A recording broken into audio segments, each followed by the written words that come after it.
সাংবাদিকদের প্লট বরাদ্দে অনিয়মের অভিযোগে বিএনপির স্থায়ী কমিটির সদস্য মির্জা আব্বাসের বিরুদ্ধে দায়ের করা মামলা বাতিল করেছেন আপিল বিভাগ। বুধবার বিচারপতি জুবায়ের রহমান চৌধুরী নেতৃত্বাধীন আপিল বিভাগে আদেশ দেন।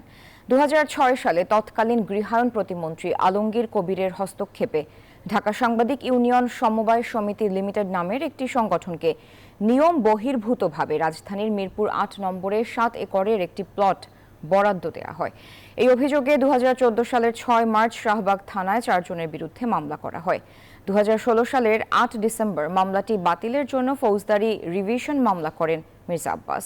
একই বছরের 14 ডিসেম্বর মামলাটি কেন বাতিল করা হবে না সেই মর্মে রুল ও 3 মাসের স্থগিত করে আদেশ দিয়েছিলেন হাইকোর্ট। 2019 সালের 13 মে ওই রুল খারিজ করে দেন হাইকোর্ট। বর্তমানে ঢাকা শহরের যে স্কারসিটি জায়গার যে সংকট, এই সমাধানের জন্য তৎকালীন প্রস্তাব ছিল 6 তলা পর্যন্ত ভবন করতে হবে। তিনি বলেছেন না, এটা 10 তলা করতে হবে, যেটা বর্তমানে সময়ের বাস্তবতা।